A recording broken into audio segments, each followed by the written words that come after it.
Hello, Bashar. It And is to you, good day.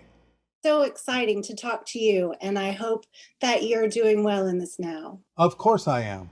I wouldn't be doing otherwise. Well, that's wonderful. What would you like to discuss today? Well, the first thing I wanted to ask you about regarding the connection, the topic of connection and how important the breath is.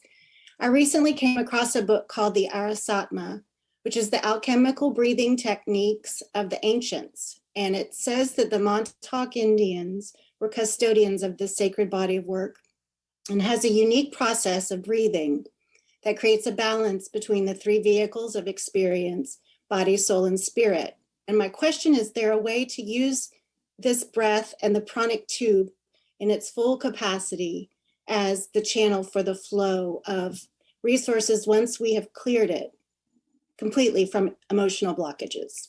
Well, yes, why wouldn't it be? Well, I was just curious how the breath relates to the information passing Oh, through all our right. physical body. It's based on the idea of the vibrational resonance of the oxygen molecule. So the idea is that the reason you take in and start breathing differently, the idea of oxygen, resonates throughout the body in a hyperspatial, hyperdimensional way that expands your frequency to be able to handle more and more higher frequency information and energies. So oxygen is the eightfold key, vibrationally speaking, and gives the resonance that is necessary for higher dimensional communication. Okay, that makes a lot of sense. And does that connect with the idea of hydrogen being fractal and having a way to sort of create its own gravity that It is related but not essential to understand that based on what we are now talking about. Oxygen is the key. okay. And does it also relate to sort of the positive and negative flow of our bodies and how healthy we are as far as having enough positive and negative charge? Yes, and if you'll understand the idea, you will understand that oxygen is the equivalent of the dimensional shape that you know as a Merkaba. Do you understand?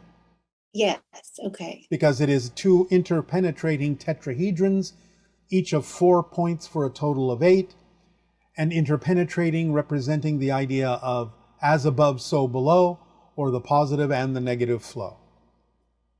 So when you think of the idea of oxygen and breathing in your meditative states, then also you can hold the image of a Merkaba, the double interpenetrating tetrahedral structure in your mind, to stabilize and accentuate the flow of the oxygen throughout your body into higher frequency domains. Wow. That's really fascinating. And it reminds me, so another thing regarding the importance of fascia and a permission slip that she gave me was yin yoga. And we talked a lot about how, again, in As Above, So Below, the mycelial network Yes. as a part of the bigger DNA connection to the higher dimensional realities. Yes. There So are is that interconnections on every something? level. Okay. How does light affect that connection? Since everything is light, in what you might refer to as crystallized form, then light can act as a softening agent, an unlocking agent, depending upon the frequency of the light, to allow the crystallized light to be unlocked and reformed and transformed in whatever way, shape, or form benefits and is of service to your passion. Okay. So my understanding is that I have left light codes in places. I recently came from Hawaii with a group of women, and it was very important that I go there physically. And Sarasota, Florida is another place. And I'm curious about what it is that I'm not what I'm supposed to do, because I understand the light is sentient and it's there and my body, it knows what to do. But I'm just curious about the idea of collecting light codes and how they are different or holding different information. And as we move through the galaxy, how the light is different for us now. Well, again, the idea of light codes is simply the freezing of certain patterns of information in its natural form of light, and recollecting them can be reminding, literally reminding yourself more completely of who and what you are. You may have left breadcrumbs for yourself, as you say, seeds of yourself that form the process of gathering yourself back together. Okay. And I have been working on that quite a bit. And as my last and other bigger question was, as I have realized that my biggest excitement in life was going through the process of addiction and healing, and not just healing for myself, but healing for my family. I understand it as sort of clearing generational trauma, generational patterns. And as that is my role, which I'm happy to take on, I've watched things change in my family, and I'm wondering how that then extends out to the collective. Is that something that I'm clearing by proxy, that then it just sort of goes out? Or is it a slow connection? Remember, everything is connected. Everything you do is capable of being utilized by everyone throughout the multiverse. You may not always know how, you may not always know when, but the connection, the network exists, and everything you do and every choice you make and every energy you radiate offers an opportunity to all, in their own way, from their own perspective, the opportunity to consider other choices they may not have considered. Of course, it is always still up to them to match that frequency to have the experience that you may be offering. So the best you can do is simply put it out there and know that if there is somebody willing to take advantage of it, it is available to them. And that's the most you can do. Okay. Well, that excites me in the sense that as I attend AA meetings or I'm out discussing and talking about my healing, that I'm hoping that somehow that translates. So that makes me feel good that. Yes, but you don't have to hope. You don't have to hope. Right. Okay. You can know that it's available to those who wish to take advantage of it, but you have to remember that not everyone will, because you don't know what their path is right now. Eventually, all will understand in one way, shape, or form. But you have to let go of any need whatsoever of others to adopt what it is that you're sharing with them. It's none of your business what they do with it. Right. And I've heard you say that, and that makes a lot of sense to me. I also was wondering about, so elephants can feel vibrations from hundreds of miles away. Yes. And I understand that sensory information can only be processed if you have the right organ to process it. Like dogs can smell things that we can't smell. Yeah. And I'm just curious if, as far as vibration goes and humans and the physical body, are the organs and the structures in our ears related in any way to that? The ones that we really don't understand? No, but the heart is. The heart is structured to receive those deeper vibrations and translate them into the body.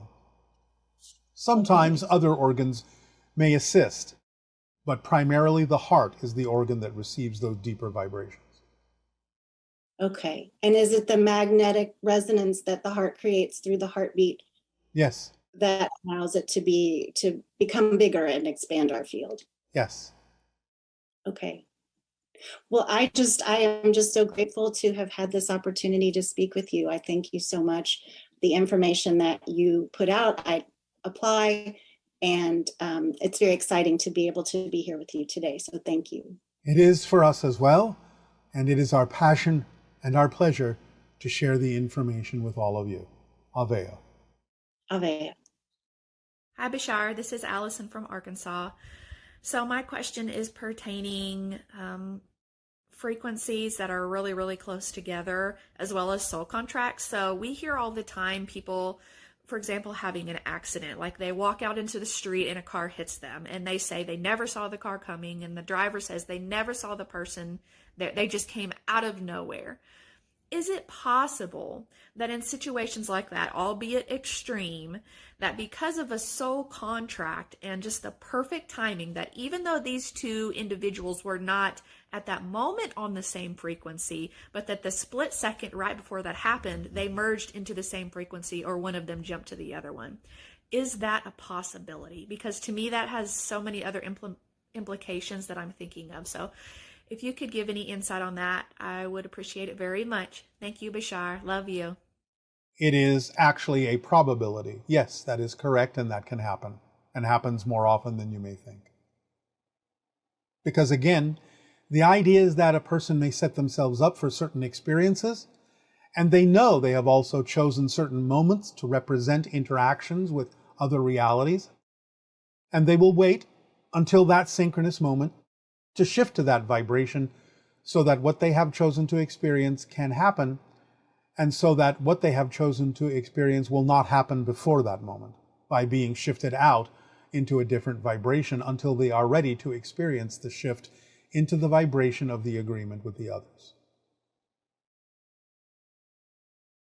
Remember that you're constantly shifting, constantly, billions of times per second. So it is an orchestration, and a very precise one. Good day to you, Bashar. Thank you so much for this interaction. I have much love and appreciation for you. Our unconditional love to you as well. Thank you for the co-creation. What would you like to discuss this day? Yes, please. I'm very excited. Can you please explain to me this yearning for expressing my sexuality that I've always had? How do I celebrate my sexuality in alignment with my higher self? Well, again, all things must be consensual, representative of harmony and alignment and agreement in the expression of any creative outlet. And the balance must be achieved between different ways of expressing your creativity. The idea can sometimes be that if you are limiting your creative expression in certain ways, then other ways may be attempting to make up for it by expanding in the creative expression that way. But if all is in balance, then each will take its time, in perfect timing, to be creatively expressed in harmony and agreement with others with whom you may attract, who would then be in agreement to receive the creative expression through that modality. Is this helping? Yeah, it does help, and I just, you know, to in your words, if I could more clearly have help in terms of walking through my doorway. I will ask you a question. Is there any other creative expression representative of your passion that you are not expressing fully in your life? Not that I can think of. What are your primary passion expressions in life at this point? Right now, singing and dancing and just being who I am in the sense of as a person. All right. Do you feel that they are vibrationally equal to the idea of the sexuality expression as well? I feel like something is missing. Such as?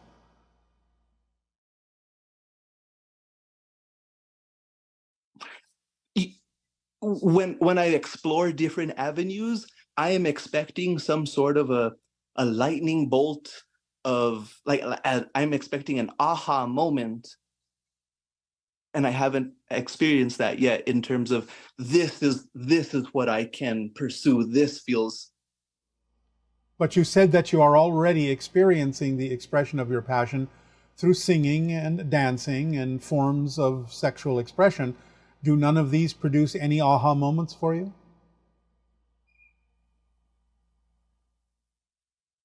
Not in the way that I am, not in the way that I am expecting, and I am expecting. All right. Who taught you to expect it to happen that way? Myself. Why? Why must it come with a lightning bolt in order to be valid? Because I feel like big things need to feel big. Really? Why so?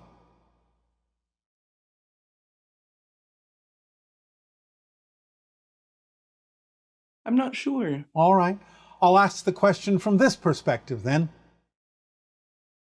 Why are the things you're already doing that are representative of your passion, why are they not feeling big? Because I feel like they can't provide for me in the financial way I would like them Really? to. Really? So you are insisting that only a certain form of abundance is what your passion can provide you, instead of opening up and relaxing into the different forms of abundance that could be supporting you. Is that what you're saying? Yes, I am insisting. Why?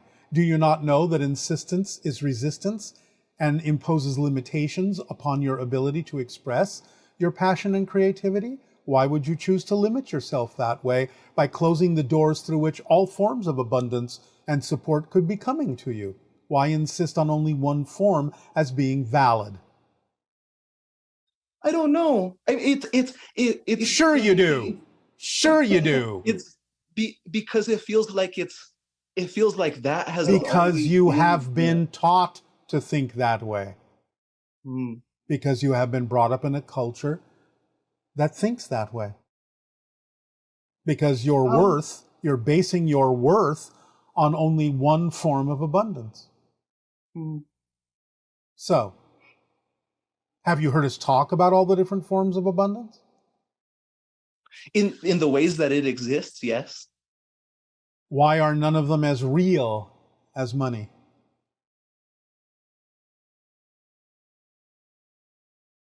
Because it's been such an insistence to provide. My greatest fear is that I'll be poor with nothing. I see. And therefore that's what will happen, because that's what you're focused on. Because you're only focused on the limiting idea that only one form of abundance can support you. And if it's not there, then the only alternative in your belief system is that you will be poor. How do I relinquish that? Well, you do have to truly understand how abundance and support works in connection to your passion. It is a complete contradiction to say that you're following your passion and yet your passion can't support you in all the ways that are necessary for you to be supported to continue to act on your passion. That's not a definition of passion. That's a contradictory definition that creates the experience that you're having. So you have to understand that you are misaligning your definition of passion. You think you have a definition of passion, but you don't. I feel a lot better. All right. You must relax into the knowledge that there are many forms of abundance, including being given a gift, including have something to trade, including synchronicity, imagination, communication. All these things can actually support you if you give free rein to your imagination. The idea of an over-focus on the idea of sexual expression can be, as we said earlier, the idea of imposing limitations on other forms of creative expression that would then result in actions through sexual expression that are the result of frustrations. So you need to really relax into the equality of all forms of abundance, all forms of creative expression. Know that every moment is an aha moment. Cherish it for what it is, and that everything that is happening is exactly what needs to happen. Stop invalidating your present, expecting it to look different. Remember, the true measure of change is not whether the outer reality looks different. The true measure of change is whether or not you respond differently, even if it looks the same as it did before. That's how the reflective mirror of physical reality knows you've truly changed. And then it can change, even though it may not change in the way that you insist or expect, because it will always change in the way that actually serves you best. And you have to be okay with that. Otherwise, you're not okay with the way your reality unfolds, and that means you're not okay with yourself. So, I will suggest to you the same mantra, permission slip exercise that I suggested to another listener in this transmission. And that is in the morning when you wake up, and at night before you go to sleep. You repeat 3 times each in the morning, 3 times each at night. And you can do this in the afternoon if you wish, it's up to you. I am who I am, and that is enough. I am who I am, and that is enough. I am who I am, and that is enough. And then start relaxing into allowing, not making, not forcing, allowing synchronicity to bring you the things you need to consider, to ponder, and remain in a positive state while you do so. Allowing yourself to fully appreciate everything that comes to you, to see it through the eyes of positive reality, of positive light, and to feel the aha moment that exists perpetually every single second. That's what we have to suggest for you. Thank you very much, Bashar. That satisfies my question. I would like to ask you another. Yes? Can you please tell me what connections I have made to other civilizations among the stars that are helping to inform my life on Earth now? Most people on your planet have many common extraterrestrial energetic connections. Pleiadian, Sirius, Arcturan, Hybrid, Gray, Orion. There are a few others we're not allowed to talk about, but all of you have the connections you need that are giving you the assistance you need. You cannot receive more assistance than you're getting. You simply have to pay attention to the assistance that you're already receiving to benefit from it more and more.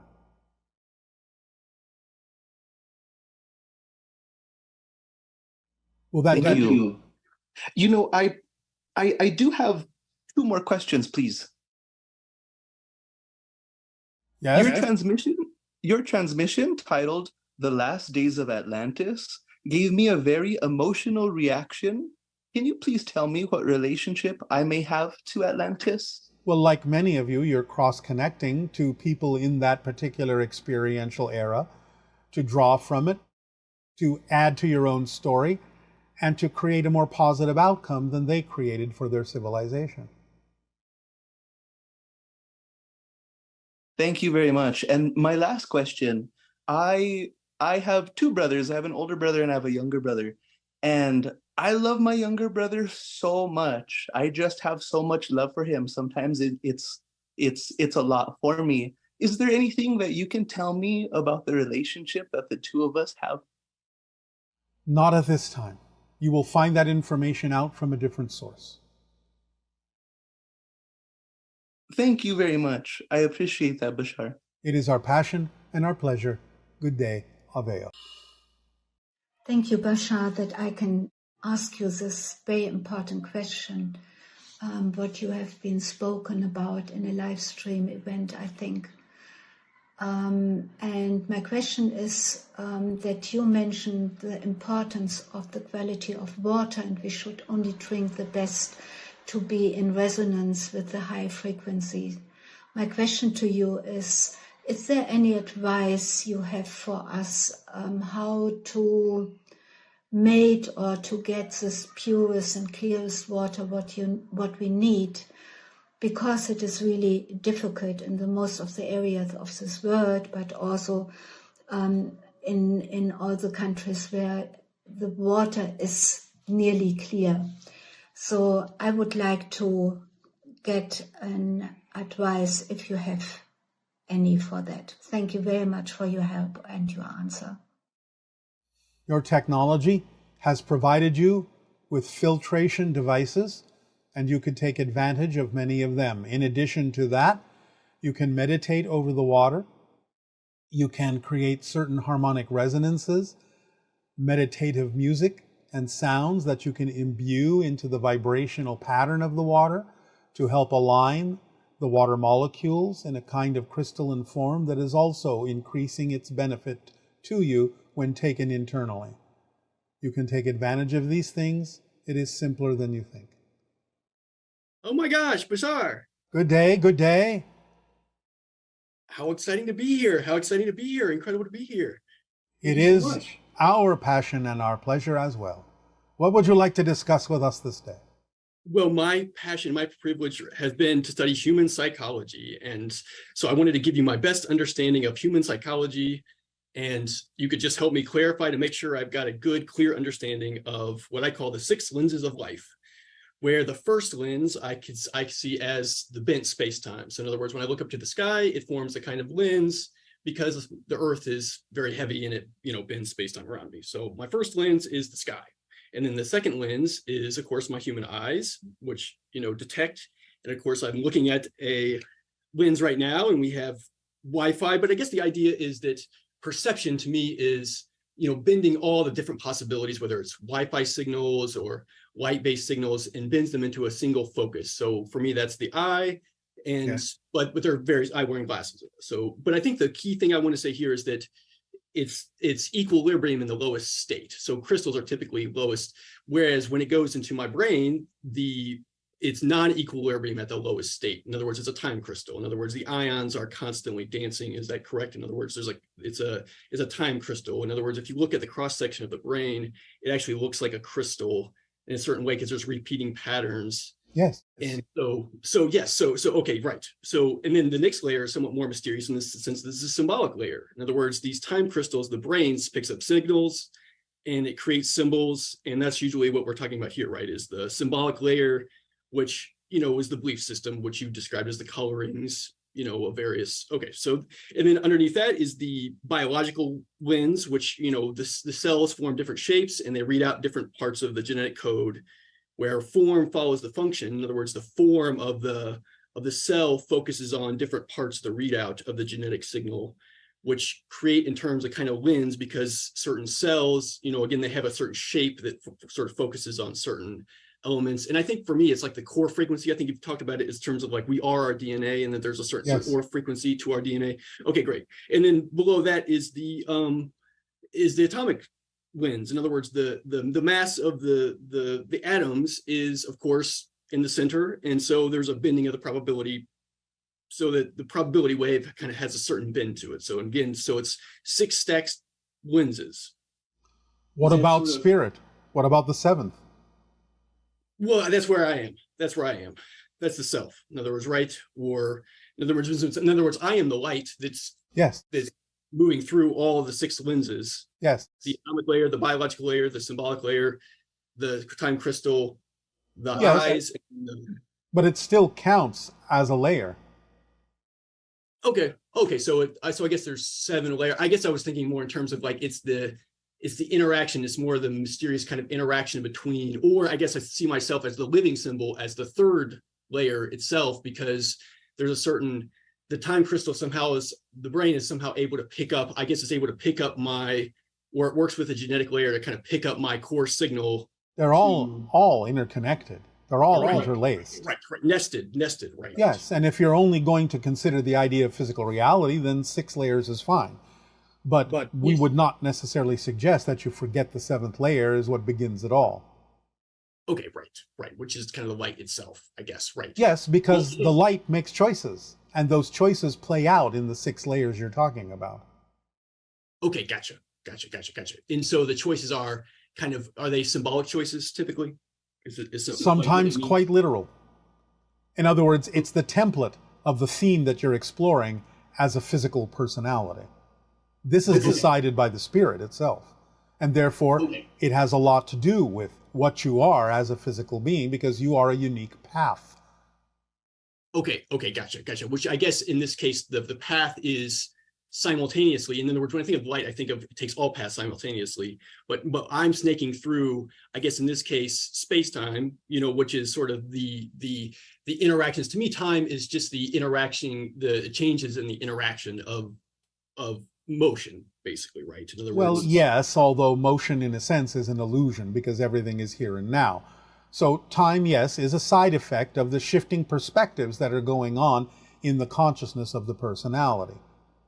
Now, if you're going to say that light goes everywhere at once, now you're talking about an 8th level. Okay, gotcha. Which I guess is the which is the layer of just sort of like, yeah, how it bends it through. Well, I mean, I guess it takes all different paths, but I am one quanta of path. That's the seventh level. Yes. Okay. You Gotcha. are one expression, one path, whereas simultaneously your greater being is experiencing all paths. That's the eighth level. I see. And so the key thing is the focus. In other words, my focus is right now is on, just like the lens, it's the focal point. And so I think what I'm learning now is just to try to learn how to, the ways that I can focus on different, I can kind of project my consciousness or project my attention into various, I can project my consciousness into other humans or different scenarios, or in other words, I'm working with this idea of sort of writing myself into certain stories or certain events to have different experiences. So in other words, this idea of projecting my attention into, which is kind of what you've done now. Yes, well, it is appropriate that you use the term focus since you're talking about the idea of representing lenses. Okay, right, exactly. So I'm kind of looking, well, and I guess I also wanted to bring it up because, you mentioned a true intelligence, creating a true intelligence. And so there's this idea that if we create a time crystal sophisticated enough and we kind of entangle them together, the ions together in a certain resonance, a certain lattice, a time crystal lattice, it will dance. It'll be non-equilibrium, and it will sort of actually be able to detect a symbolic layer. I guess that's kind of the mystery here, is that it will understand how to focus down into the seventh layer, but creating a sophisticated enough time crystal, as you say, equal to the idea of the human brain through which higher consciousness can express itself, it will be coming from the eighth layer. Okay. It deals in whole systems. Okay, gotcha. Which is the light itself. So in other words, the driving force of the time crystal will be light itself, which takes all paths simultaneously. And then we use our attention to carve out different slices of the readout. In other words, but the idea of the true intelligence will also have the sensitivity to understand what portion of the whole it needs to communicate to you for your own benefit. Okay, right. And it can't give you everything all at once. Okay, yes. Okay. It's holographic. Okay, great. Right, exactly. That's why I talk, yes, that's why these lenses, that's why I think of it in terms of lenses, because it lines up with this idea of holographic interference patterns. So anyway. Yes. But anyway, yes. So, okay, great. Well, thank you so much. Yeah. Well, I guess that's sort of, I realize that that's just sort of in life itself, that's where we're at. In other words, I realize that there are other experiences, or, I guess we talk about dreaming or whatever, like in terms of how my focus changes in dreaming to kind of become more, it's almost like a tuning of the time crystals so that, I'm more synchronized. There's a certain synchronicity to my life. Yes. And don't forget that physical reality is also a different kind of dream. I see. Right. It's just a change in focus and one being more narrow than another. Does this help you? you? Yes, perfect. Okay, great. Well, and I was just going to say that there was this great synchronicity that I wanted to tell you too, that I won this interaction during when you mentioned underwater diving as a metaphor for this life, the suit of my being as being like this underwater diving suit. And I wrote a story when I was 12 years old about meeting an alien underwater. So it's very synchronous. All right. Yes, and I'm also very excited about this idea of the I guess we're saying goggles, but this VR that soon will be able to live into a world that's more made of pure data, pure information, in the sense that I can put on a goggles and be able to see the internet, or I'll be able to see a Tyrannosaurus Rex, or just whatever I think I'll be able to manifest, because we'll be living in a world where you'll be able to interact with information in a way that's well, I don't want to say holographic, but nevertheless, yes. Yes, the technology is coming soon. Right. And that's very exciting to me. So it's kind of just synchronistic. All right, we thank you. Yes. Gotcha. Aveo. Great. Oh, yes, thank you so much. Yeah, thank you. Hello, Bashar. My name is Stephanie, and I live in Arizona, and my question is in reference to, I have a disability. I'm legally blind, and I'm wondering if that is a reason for me not ascending, or if it's blocking me from being able to see any ETs or craft I'm working on my fear, but I am afraid that that could be blocking me. Can that be the case? Nonsense. In fact, it may actually give you an advantage because it removes insistence and expectation about what it is you could be receiving. Remember that most extraterrestrial beings who might form contact with you are telepathic and can project images into your mind regardless of what's going on with your eyes. So it is not in any way, shape, or form a disadvantage or a disability with regard to what you are talking about. In fact, it may be an advantage.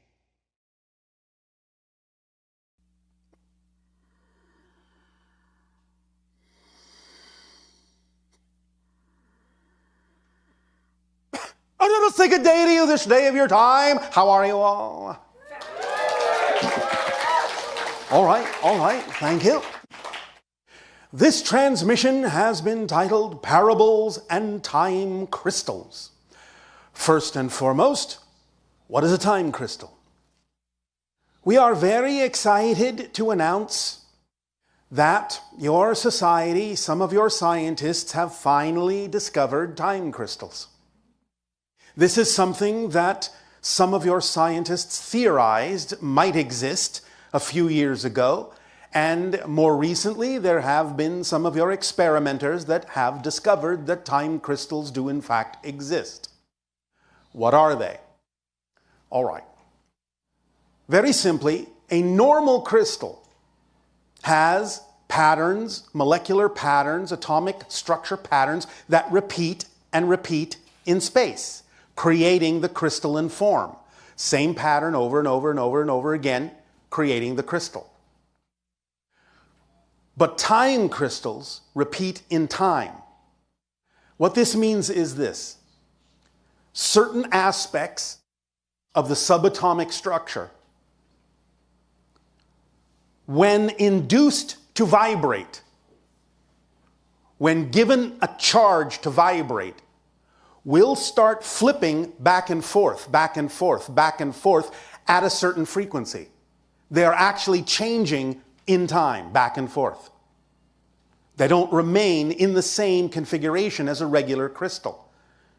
They change their frequency over and over and over and over and over and over again. And even when the initial energy given to them to make them flip is stopped, they keep flipping. They keep going. They keep resonating through time. To some of your scientists, this is an indication that they are getting energy from somewhere, because it appears as if they're getting energy from nowhere, and yet the flipping continues. The different spin states, as they say, of the subatomic particles continues to flip back and forth at certain frequencies. The idea that they will ultimately discover is that the energy that supplies them and allows them to continue to flip back and forth comes from parallel realities. They are flipping back and forth in different dimensions, different realities. Now, our ships, as we have told you, are a form of crystalline construction. It is a more intricate form of this idea, but our ships are made of time crystals.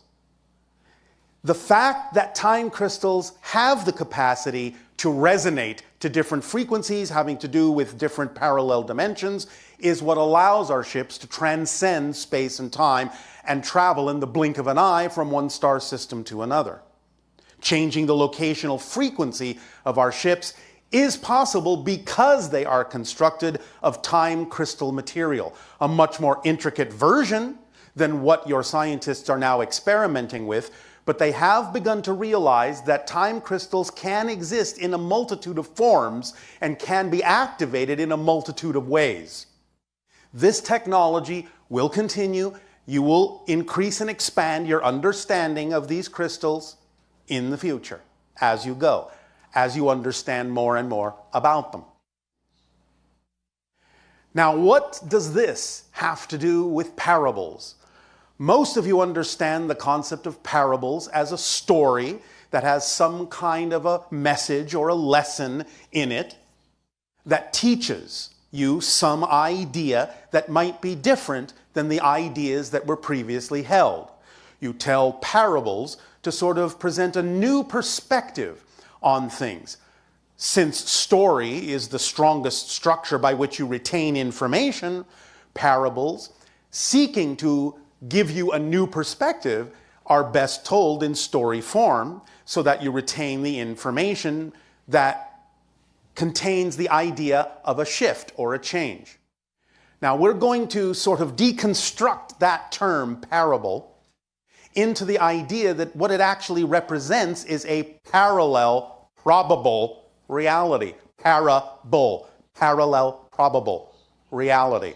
You're being given a parallel reality idea, something that can be manifested as opposed to what has been manifested. Time crystals getting their energy from parallel dimensions, parallel realities, and parables being representative of parallel probable realities as well, allows them to sort of operate in a way that illuminates something about your reality experience. As we have said, and what we will repeat now in connection to this subject, is you think of your reality as a continuous time stream, unbroken continuity from one moment to the next, to the next, to the next. But your reality is not one real parallel reality. It is constructed of a number, billions of parallel realities, because you don't really jump from one point to another in a time stream, in one reality. You jump to different parallel realities all the time, creating what appears to be or feels like a continuous, unbroken reality. But this jumping back and forth all over the place, flopping, flipping through different parallel reality moments to construct the parallel reality time stream in a continuous way that seems to fit the reality you prefer as an experience, means that you are time crystals too. You contain the actual elements, the actual subatomic element structures that allows you as a physical being to flip through different parallel realities. This is actually a description of the mechanism physically that we have talked about, where your consciousness is shifting through billions of parallel realities every second, creating your apparent continuous time stream reality. It's this particular kind of arrangement of crystalline substance within you that actually allows this physically to occur in your dimension. So you are all living time crystals in a sense. So are we, so is every life form. This is contained within all living things and all matter. Your scientists have labeled time crystals a new form of matter that they didn't know about before. And they are going to discover not only the connection to parallel realities that drive the time crystals and allow them to keep flopping back and forth in frequencies through time, but they're going to discover that time crystals exist in all matter, and they're going to start understanding from that point forward in the years to come how it is your consciousness keys into the idea of parallel realities that exist simultaneously with one another and expresses it through the idea of the linear, continuous space-time framework by creating these flipping vibrations within you that allow you physically to alter yourself from reality to reality to reality, version of Earth, version of Earth, version of Earth, version of you, version of you, version of you, billions of times per second. Is this making some sense in your language? All right. So we are describing here the actual physical component of the consciousness mechanism that allows you to experience shifting through billions of parallel realities in physical terms. This gives you, wrapping your mind around this concept that you are always shifting billions of times per second through various parallel realities to create one apparent continuous time stream, can give you freer access, more conscious awareness of the fact that you are always shifting, all the time. So focusing on the idea of yourself as a time crystal in that sense, and all matter containing time crystals, will allow you to start to viscerally, over time, physically, with your senses, begin to have a more physical, visceral experience of the shifting that is already going on. Remember, you don't actually ever accelerate the shifting. You become more aware of the rate at which you're already shifting. That makes it seem like an acceleration in space-time terms, but you are shifting at the same rate all the time. It's just that you can be more aware of it. And by being more aware of it and incorporating that awareness into your reality in an everyday way, you can experience more conscious control over the idea of exactly how you navigate those shifts more and more in the direction of the reality that you prefer, of the experience of navigating through all those different dimensional realities in a way that you prefer, so that you can constantly keep shifting to versions of Earth and versions of yourself that are more and more and more and more and more and more representative of your greater being, who you truly prefer to be, who you truly are. Make sense? So, even though some of this may be a little esoteric at the moment, that's all right. Just the deliverance of the information in this form will sink into you in a new way to give you more awareness, more conscious control of the fact that you are shifting billions of times a second right now, even in the course of this conversation. Continuity is an illusion, but it's an illusion you can create and have created to make it seem as if you are simply constantly in one reality, which you never, ever are. You are simultaneously shifting through the simultaneous parallel realities that simultaneously coexist to infinity. That is your nature.